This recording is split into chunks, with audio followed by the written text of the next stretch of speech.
Good morning and welcome to worship at First Unitarian Church of Rochester, New York. We're going to begin by singing together our opening hymn, Breaths, by Isaiah Barnwell.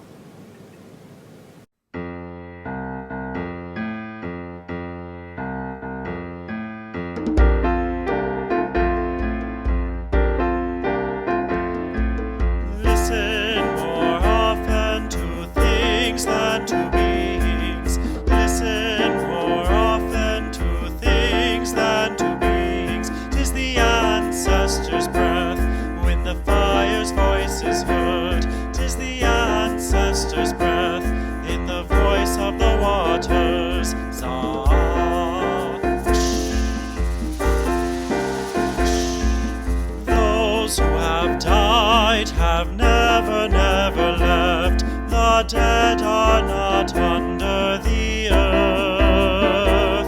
They are in the rustling trees, they are in the groaning woods, they are in the crying grass, they are in the moaning rocks.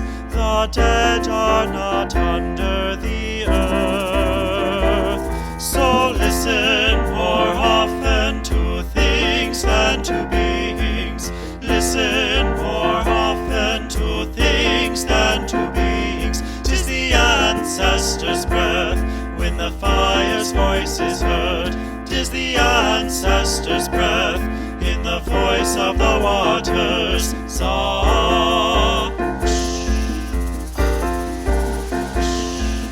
Those who have died have never left. The dead have a pact with the living. They are in the woman's breast, they are in the wailing child, they are with us in our homes, they are with us in this crowd.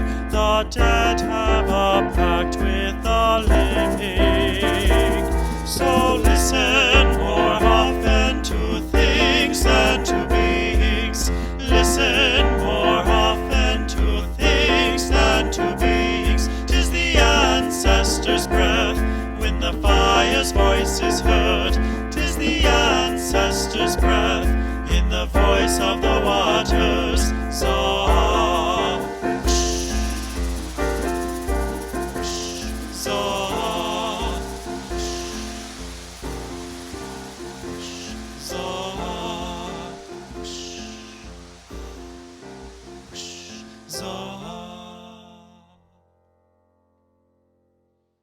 Welcome to online worship with First Unitarian Church of Rochester. We are so glad that you're here with us today. I'm Shannan Foos, membership coordinator here at our church.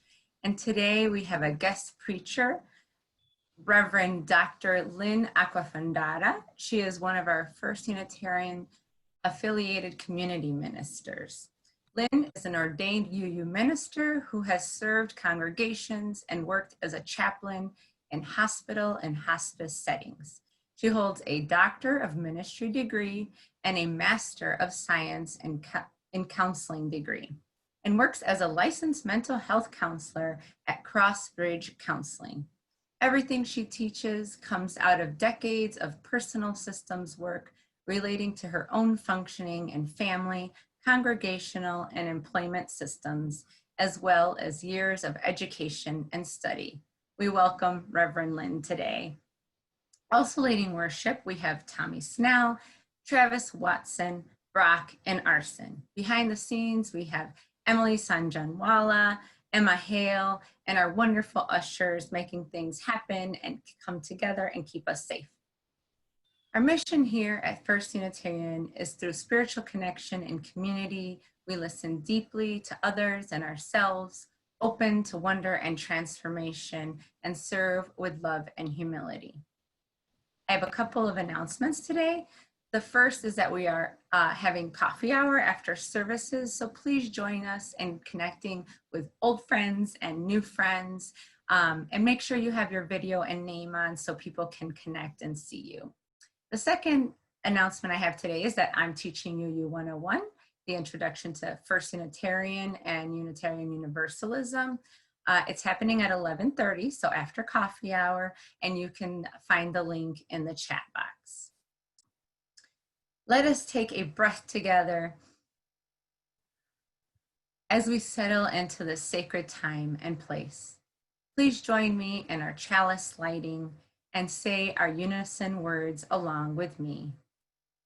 May the flame we now kindle inspire us to use our power to heal with love, to help with compassion, to bless with joy, and to seek liberation in the fullness of community.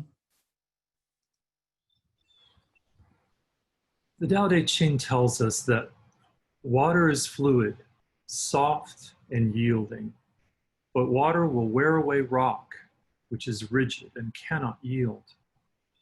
This is another paradox.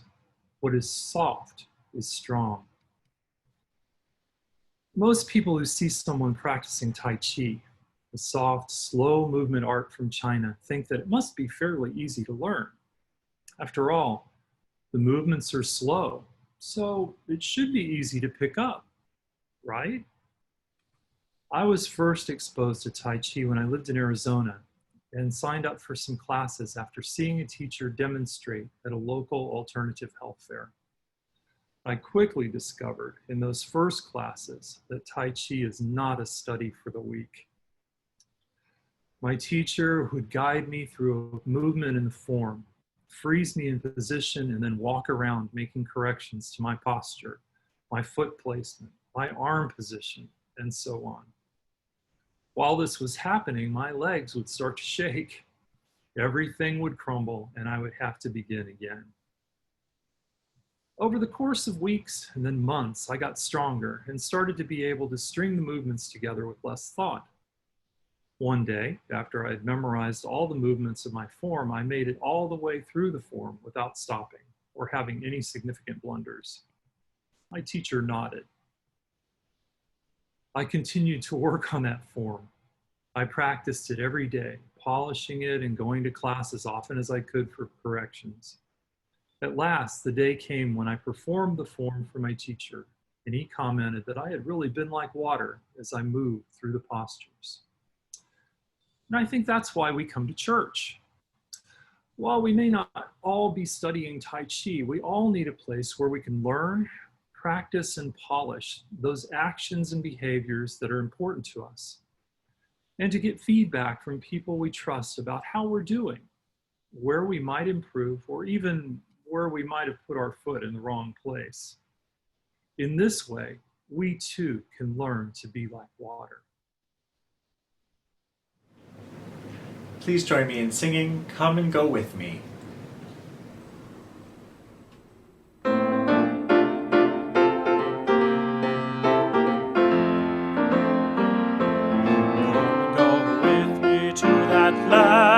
Come and go with me to that land. Come and go with me to that land.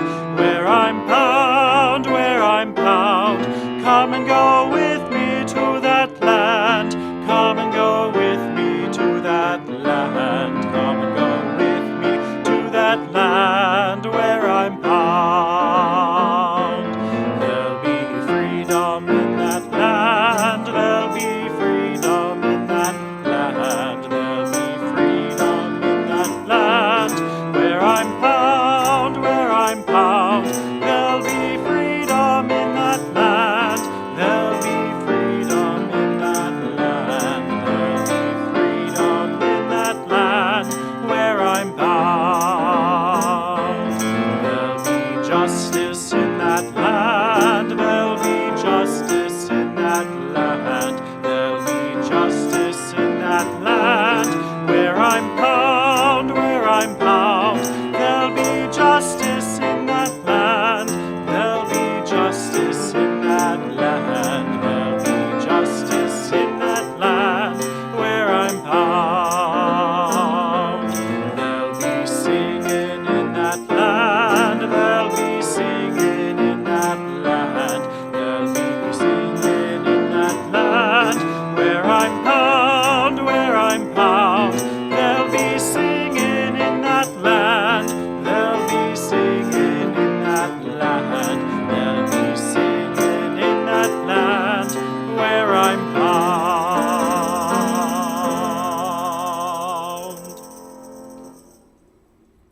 friend Shari here, sneaking in from vacation because I miss all of you, but also because I have an invitation. Now this summer we've been talking about Be the Church. We've been talking about ways to get involved, to care for each other, to feed our spirits, and to join in partnership in the wider community to work toward justice efforts. It's clear that all of these things, all the ways in which people are showing up to listen, open, and serve, makes First Unitarian Church of Rochester, even though we're not meeting in person, and even though we're not meeting in our building, makes this the place to be. That's true for congregants, true for those of us gathered now, but it's also true for ministers. As lead minister, I am blessed by wonderful colleagues. You'll hear from one of our community-affiliated ministers, the Reverend Lynn Acquafondata, today. She's also providing pastoral care coverage while I'm on leave. Next week, you'll hear from another one of our affiliated ministers, Reverend Libby Moore, and she'll be joined by our Minister Emerita, the Reverend Tina Simpson. Of course, the Reverend Richard Gilbert, he serves as our Minister Emeritus. We've got a great ministerial team here. And next Saturday, joining those ministers on staff, our core team, is the Reverend Margalie Belizaire. Reverend Margalie is our Assistant Minister for Pastoral Care and Adult Spiritual Development, and I am so excited to welcome her.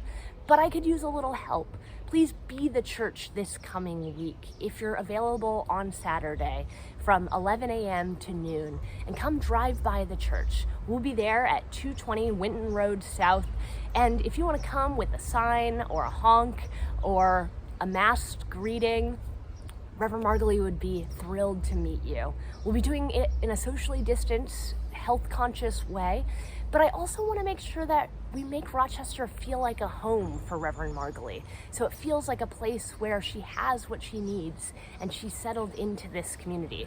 So we're helping stock her new home. Bring by a pound of sugar, a pound of flour, or some chickpeas. I'll put out a list, and let's help stock her kitchen. Anything extra, or once she's had enough, we'll make sure to donate that and get that into the hands and cupboards of people who could use it. But let's welcome Reverend Margalie. Come by if you can, 11 o'clock to noon. We'll be there next Saturday. Thank you all for helping us be this church. As I begin this time of reflection, I invite you to imagine that you are a member of the First Unitarian Church in Rochester in 1839, 10 years after it was organized. Imagine the walk you might have taken to get to church, or maybe a ride in a horse and carriage. Imagine the pews that you might be sitting on that day in 1839.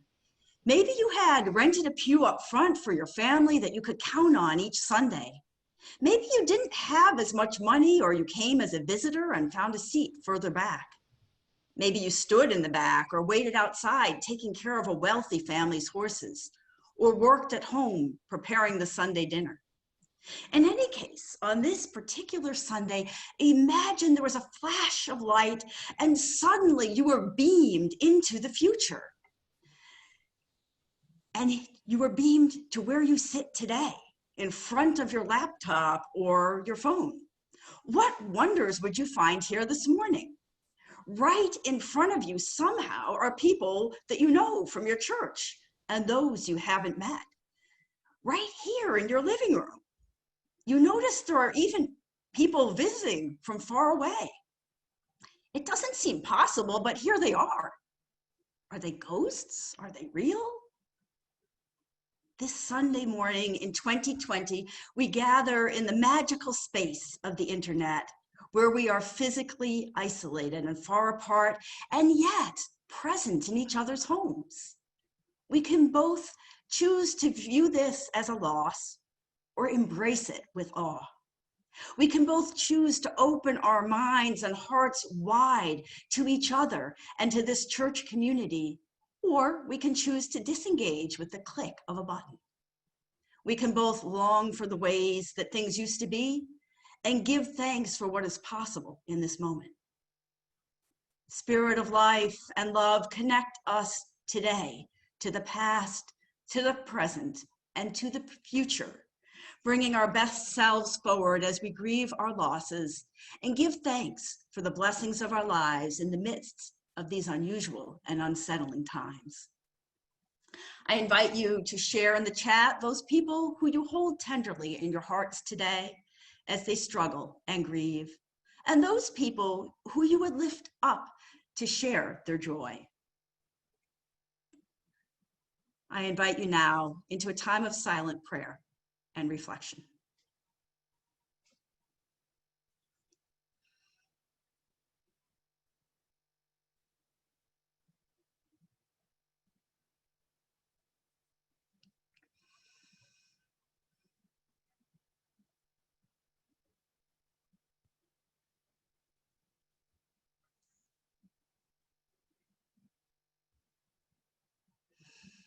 May the silence we share hold us and heal us all.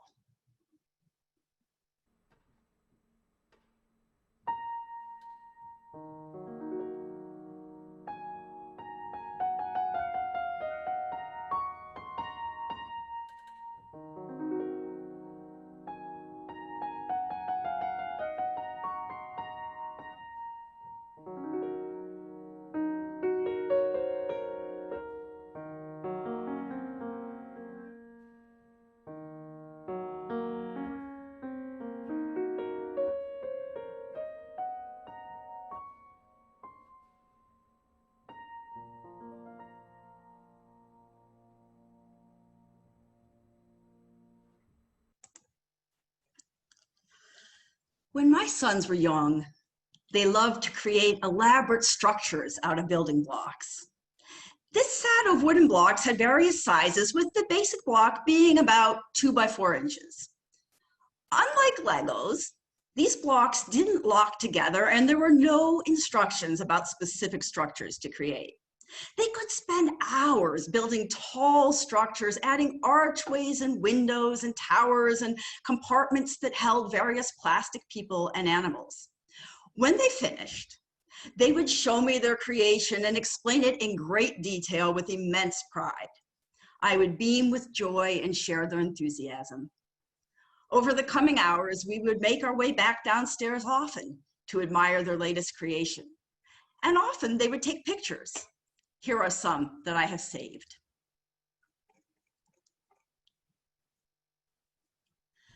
But the game wasn't over. The next part always shook me up. At some point, my sons would look at each other with big grins. Then they would swing their arms and begin to demolish the structure.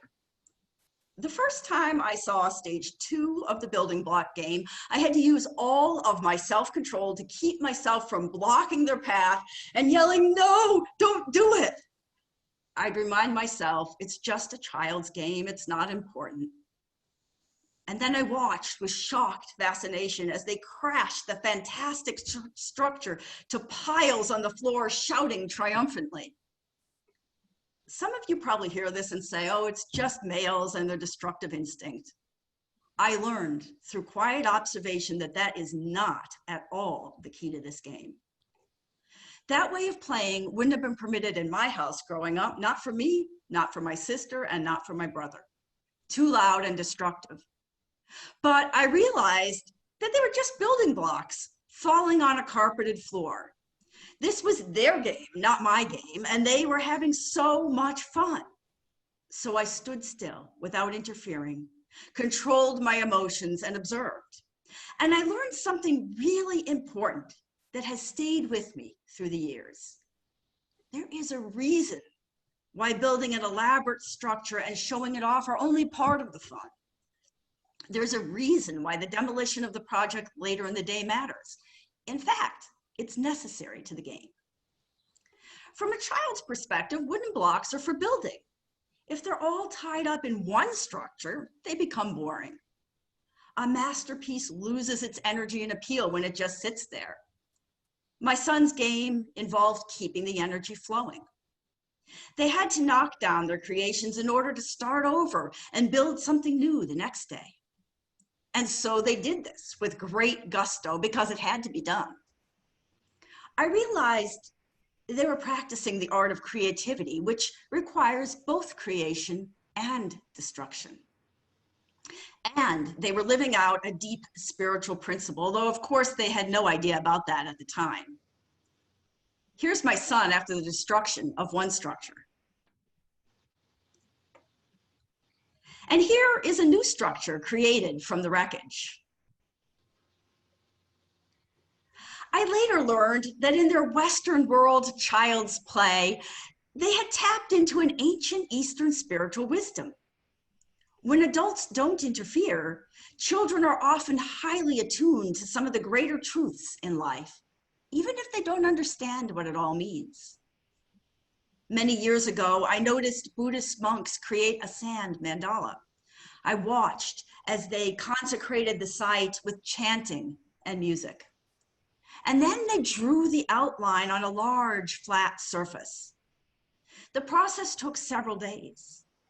The next days involved blowing the colored sands onto the surface in an intricate and beautiful design. At the end, shortly after they had completed the masterpiece, the monks began chanting, and they swept up the sand, destroying that design forever.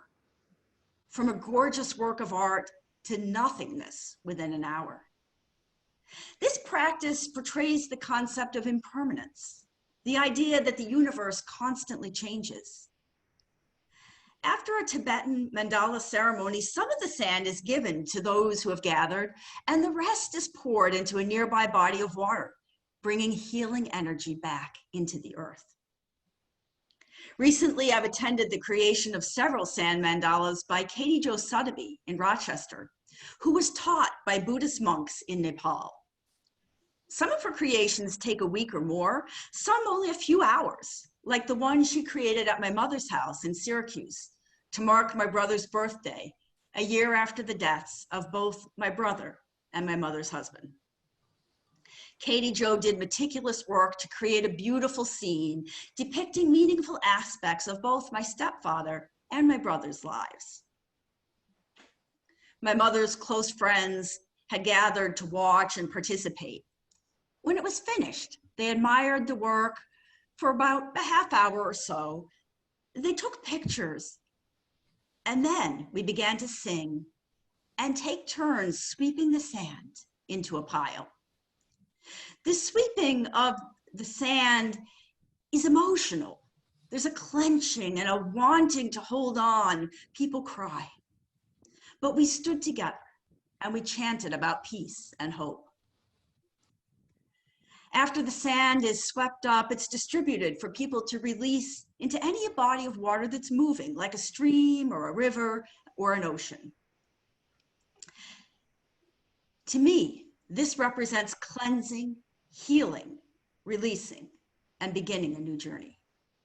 Here's a time-lapse video of Katie Jo creating a mandala of women saints.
Peace, salam, shalom, namaste. Peace, salam, shalom, namaste. Peace, salam, shalom, namaste. Peace, salam, shalom, namaste.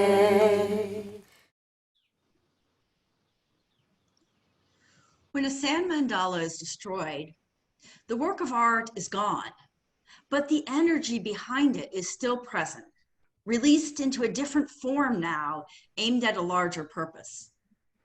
The video doesn't show the sand being distributed and released into bodies of water, but at that point, the sand becomes a small part of the larger whole. Creation and destruction and the continuance of life go hand in hand.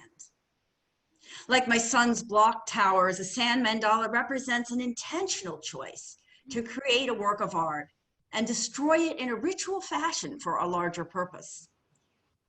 Like all art, sand mandalas and block towers speak to something important. In our day-to-day lives, we create our own identities, values, and way of life. We find jobs and form careers, create families, friendships, churches, and homes. People have also created societal systems, neighborhoods, ways of socializing and interacting in communities, governance structures, both local and national, financial systems, health systems, roads, highways, and transportation systems, policing and jail systems. Some of these creations, both personal and communal, may feel complete and perfect, like works of art created over decades or even centuries. But most are works in progress, like our own lives and the lives of our loved ones, like careers that have been nurtured over the years or shaped by life events, homes we've chosen and painted and decorated and updated, or like this church community, lovingly tended and developed and adjusted over the years to meet the opportunities and the challenges of the times. Some creations feel perfect to one person and flawed to another. We might choose to let go of certain aspects of our creations and make changes, like committing to lose weight or redoing a bathroom or engaging in larger societal scale reform, like changing the way that we treat mentally ill people from the ways of the 1800s, when people were chained up and left in institutions, to today's system of clinics and medicine, therapy, and hospital stays. Or like the recent protests for racial justice and the dismantling the structures of white supremacy. Unlike block towers and sand mandalas, we don't always choose the destruction that comes. Sometimes it arrives slowly over time. Sometimes it comes in an instant, from illness, job loss, death, tornadoes, hurricanes, tsunamis, or the COVID-19 pandemic that has disrupted the ways that we operate and interact with each other. The last few months have been challenging with deaths of so many people and disruption to our way of life. Many of us have lost loved ones and aspects of our lives that mattered deeply. Parts of the towers of our lives have come down over the past few months. I've learned from sand mandalas and from my son's exuberant building block game that sweeping away, grieving, and letting go is crucial. It's important to allow our feelings to rise, whatever those feelings might be. It's important to allow ourselves to rest in the discomfort and the unknown, and not try to rebuild too soon. With that in mind, I'm going to lead you through a kind of guided meditation where I'll invite you to focus in a structured way on certain aspects of the losses that you have experienced over the past few months. Keep breathing. Allow emotions to surface if they do, or just to feel numb or distant. But do notice what's happening for you. I invite you to start this reflection with your eyes open because I'm going to be showing a few pictures. First, get yourself in a comfortable position. Take a deep breath, and then keep breathing in a gentle and regular way. Here is a picture of this church as it stood before the pandemic hit in mid-March. The outside looks the same. The inside does not. Not now, not today. Remember how the church looked the last time you were there? Or if you're new, look at this picture and imagine what it might feel like to be inside with lots of people gathered. And now imagine the church as it looks and feels inside right now, with its empty parking lots and its closed doors. And now pay attention to where you are right now. Notice yourself participating in this service through a computer or a phone screen. Metaphorically, the pandemic knocked over some of the blocks that represent what we think of as church. In this case, hopefully it's temporary. But nevertheless, church doesn't look or feel like it did in the beginning of March. I invite you to close your eyes and imagine this church made up of metaphorical building blocks. Let each one of those blocks represent a key element of church as you've experienced it over the years. Or if you're new here or visiting, just imagine what you think church is, or maybe what you want it to be. One block might represent Sunday worship services, another religious education classes. Some might represent certain beliefs and values, or a particular minister or staff. What does each block represent to you?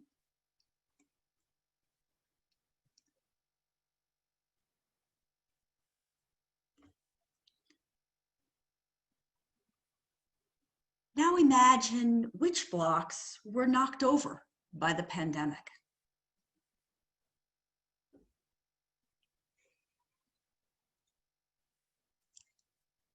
As you reflect on church life over the past couple of months or years, imagine which blocks are lying on the ground.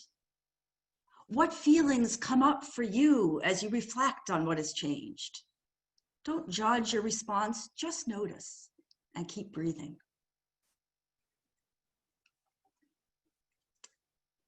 The pandemic is not the first time that some blocks have been knocked over in this church.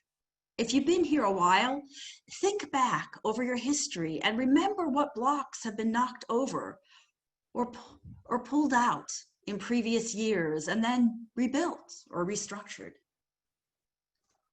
Lately, we've been trying to remove blocks of racism and gender bias. These changes have brought a loving and talented senior minister to us who is shaping the church in fresh ways. And soon we will welcome an assistant minister who will bring her own unique gifts to shape this church. But for today, I invite you to reflect on what you had to let go to make this possible.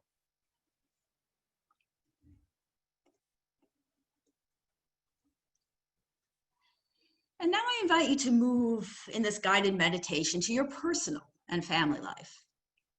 And I'm going to suggest two options for this part of the meditation. You could imagine a structure built out of children's building blocks or some other material that represents your daily life as it was before the pandemic. Or you could imagine what image might be featured on a sand mandala that represents your life as it was before mid-March. Just picture all of the details. Remember how you created the life you had at the beginning of March, putting it together year by year, piece by piece. Some things may have been just exactly how you wanted them, and other aspects might have been in process or even parts that you hope to let go of. What activities did you engage in on a daily basis? And now notice what parts of that structure or image that represents your life before the pandemic have changed over the past months. What has been knocked over or swept away? What is that like for you to notice this? And then imagine taking all of that change and loss and uncertainty and bringing it to a stream or a waterfall. Are you ready to release it? Or is it still too tender to let it go? There are times in life for creating and building. There are times for holding on and enjoying what we have worked so hard to create. And there are times in life for destruction. And times that destruction comes without permission There are times in life for letting go. There are times in life for rebuilding and creating anew. What point are you at in your personal life? And now let's return from the guided meditation to reflect on the bigger picture. Right now, we are in the middle of a partial destruction of American society. Now, some see our American society, our democracy, our social structure, our court systems, our highways and transportation systems as masterful, the best in the world. Others see it as a work in process. And still others see it as severely flawed, maybe unfixable. And maybe American society is a mix of all three. Whatever the value of our society, it is undergoing major changes right now. Some of the destruction has come suddenly and without invitation through coronavirus, through global warming. Some of the destruction is very intentional and has been simmering for some time. People have been circling the towers of systemic racism and trying to knock them over for a very long time.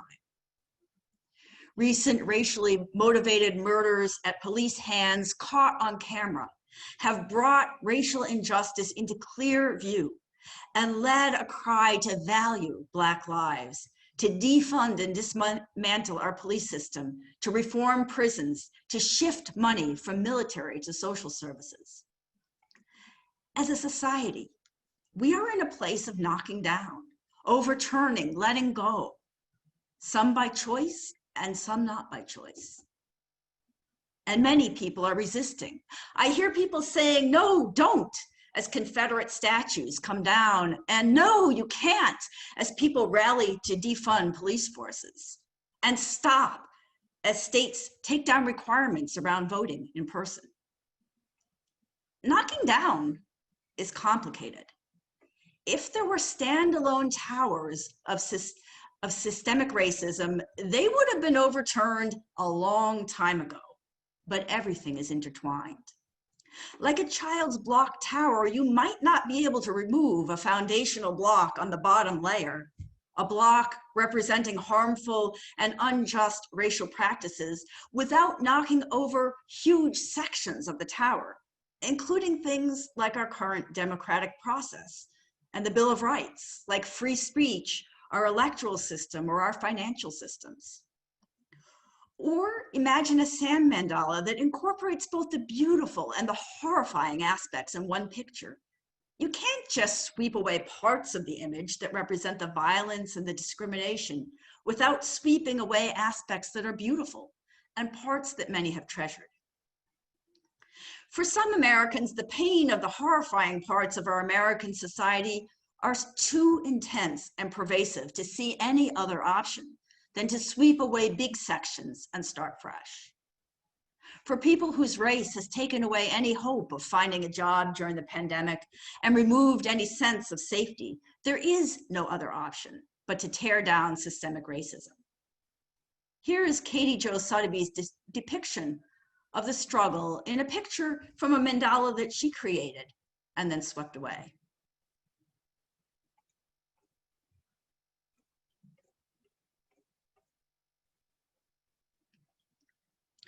For people like myself, white and well-off, we do have a choice.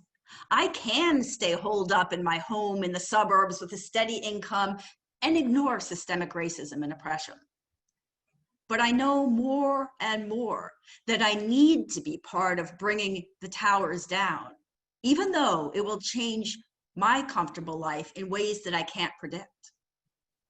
The COVID pandemic has already changed big things in our lives, and some of those changes may be long-term. A true racial revolution will require even more parts of our lives to change forever, including aspects of society that we counted on. This upheaval will be frightening and deeply disturbing.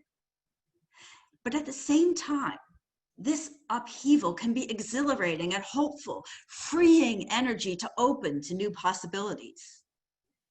There will come a time to create and rebuild, but destruction is necessary first. We can jump to rebuild and recreate too soon. As a society, we need to make sure that we have let go of all that we need to let go of first. We need to release and grieve and free up energy so that it can be used in new and healing ways. This time of pandemic and protests gives us an opportunity to tap into an ancient spiritual gift of letting go and joyfully releasing those things that no longer serve us well and maybe never did. Whether our losses are chosen or not, we have an opportunity to use this time to free up powerful energy to prepare for the possibilities of the future.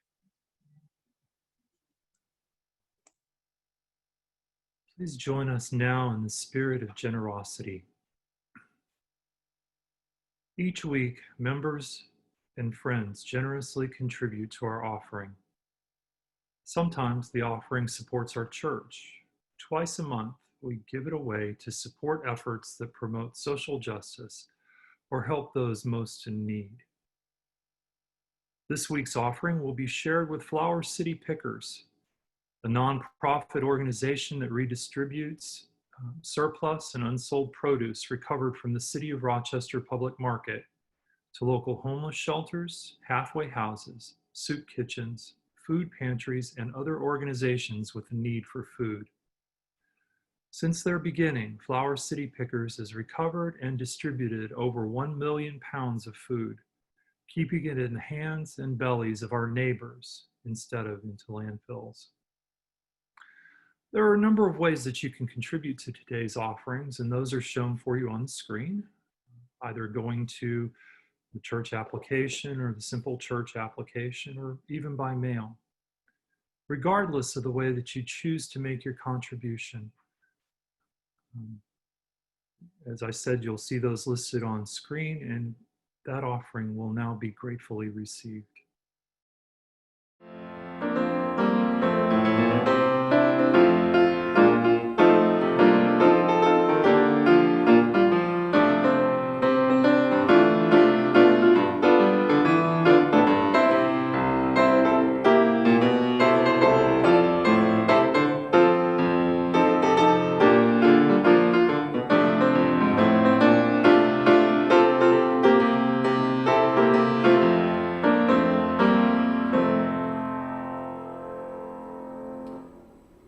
Our closing hymn, We'll Build a Land, is a longtime UU favorite.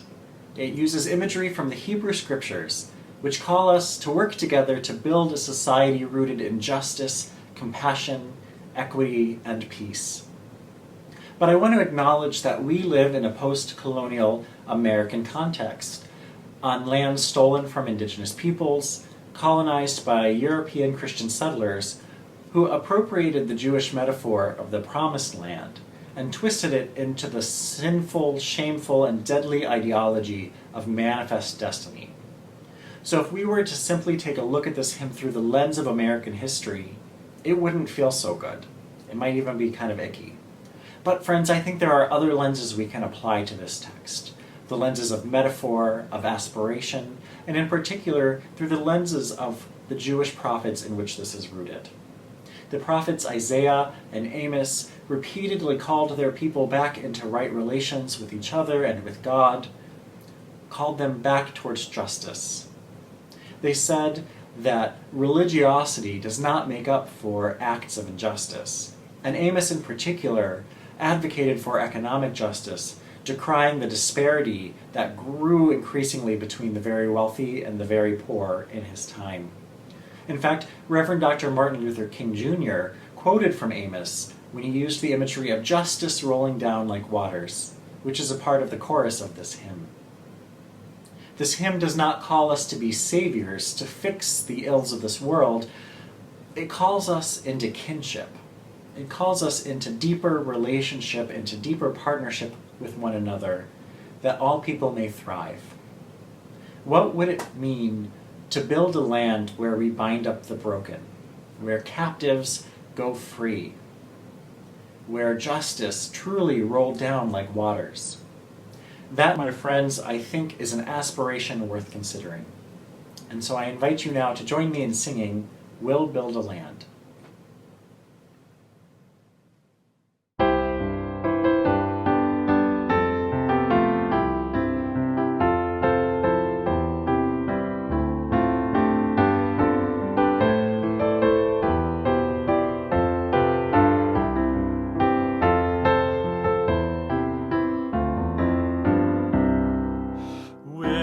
Build a land where we bind up the broken. We'll build a land where the captives go free, where the oil of gladness dissolves all mourning. Oh, we'll build a promised land that can be.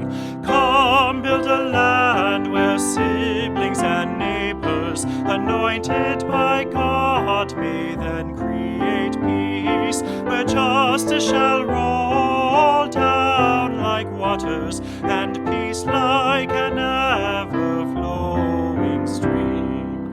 We'll build a land where we bring the good tidings to all the afflicted and all those who mourn, and we'll give them garlands instead of ashes. Oh, we'll build a land where peace is born. Come, build a land where siblings and neighbors, anointed by God, may then create peace, where justice shall roll down like waters, and peace like an ever-flowing stream. We'll be a land building up ancient cities, raising up devastations from old, restoring ruins of generations. Oh, we'll build a land of people so bold. Come, build a land where siblings and neighbors, anointed by God, may then create peace, where justice shall roll down like waters, and peace like an ever-flowing stream. Come, build a land where the mantles of praises resound from spirits once faint and once weak, where like oaks of righteousness stand the people. Oh, come build a land, my people we seek. Come build a land where siblings and neighbors, anointed by God, may then create peace, where justice shall roll down like waters, and peace like an ever-flowing stream.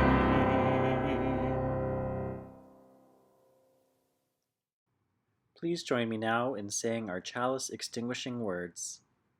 We extinguish this flame, but not the light of truth, the warmth of community, or the fire of commitment. These we carry in our hearts until we are together again.